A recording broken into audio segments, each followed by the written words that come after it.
What comes to mind when you hear self-care? A mani-pedi, a massage, a day at the spa? What if the best self-care lasted more than moments and didn't cost a penny? Lean in and I'll tell you all about it. This is Motherhood Unmasked, the podcast for real talk about the challenges moms face. I'm your host, Vanessa Harris, but you are the hero. I'm grateful to connect with you today. Welcome into episode 10, where we're talking about self-care for savvy moms. And after the last few weeks, on top of recent months, Lord knows we are on edge for a variety of reasons. We can certainly use some self-care as we process the state of our nation. And since this is the finale of season 1, which I affectionately call the pandemic season, I thought it'd be great to go into the summer hiatus talking about the one aspect of self-care that's brought me through. And it'll help you too as you go through summer with a house full and no camps to send your kids to. Now, if you're like most women, the term self-care brings to mind visions of massage chairs and nail polish or soothing music and massage oil. And I am with you on that. But as I look at my active length nails, I remember the days when they were longer and I took the time to paint them. It was so relaxing, even therapeutic, a real sort of self-love moment, especially as a frazzled medical student. But when I started my family, I quickly realized long nails would not work for me. All that hand washing chipped my polish, and between that and the possibility of jabbing the baby, I decided to lay that love down. But by the time I had my second child, I realized if I didn't make nurturing myself a priority, I would lose my mind. And the biggest investment in my sanity had nothing to do with spending money or leaving the house for pampering. It was teaching my little ones to clean up after themselves and help keep the house tidy. And I implemented that as a stay-at-home mom.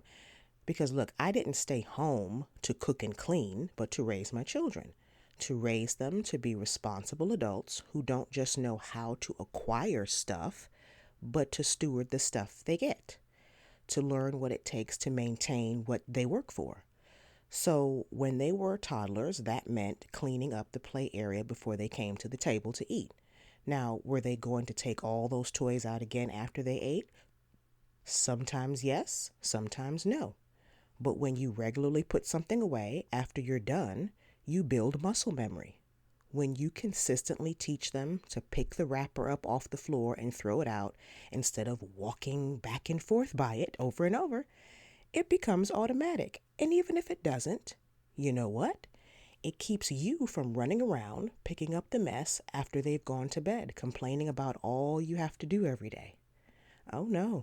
Work smart and get a 2-for-1 that teaches your child discipline while caring for yourself. Implement assigned chores. Say what? Yes, what? And I know what you're thinking. Girl, this is not where I thought you were going with all this. But real talk, if I never get my nails done again, though let's face it, I will get a pedicure at some point. But if I never did again, the best self-care while having children living at home is assigned chores. To some of you, I'm preaching to the choir. But to you shaking your head thinking, oh no, I can think of many reasons that wouldn't work at my house. Let me say, I don't know how I would have survived this stay-at-home pandemic situation if my children didn't have established chores. Because what I was not going to do was meal plan, do battle at the grocery store, cook, manage lesson plans, and communicate with teachers and blah, blah, blah, and clean up behind 4 other able-bodied people. No, ma'am. Everybody has responsibilities at my house, whether it's washing the dishes, cleaning the stove or the table, sweeping the kitchen floor, emptying the garbage, vacuuming, or cleaning your bathroom. Everybody pitches in, including me, because we all contribute to the mess. And we all know if mama ain't happy, never mind happy, if mama ain't sane, then everybody goes crazy. So it amused me when a neighbor told me about her chore draft. Yes, a chore draft. Let me tell you, sports family or not, you will appreciate the genius of it. So she listed all the chores in the house to the smallest detail, like who would keep the puppy occupied for an hour at a time. Then, after rolling dice to pick draft order, they called out their picks on their turn. Now, the fun part is seeing which chores everyone avoids but ends up with anyway. And the beauty is, your children have no one to argue with about what chore they picked. I mean, they could argue, but they'd essentially be talking to themselves.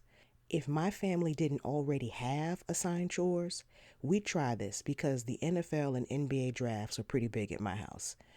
But it's the style of chore selection that I think is what makes it a winner. And I know some of you have a maid service clean your home. So you're like, this is a moot point for me. I've had one come deep clean from time to time, but that's my treat. And because she'll clean to a degree that my children don't. A reality I have to accept. The truth is, they're not going to do their best at something they're learning to do and don't want to do. And I admit that's a challenge with implementing chores. It's tedious. By the time you teach them what to do, check for quality control, and have them redo it if necessary, you could have done it yourself the right way.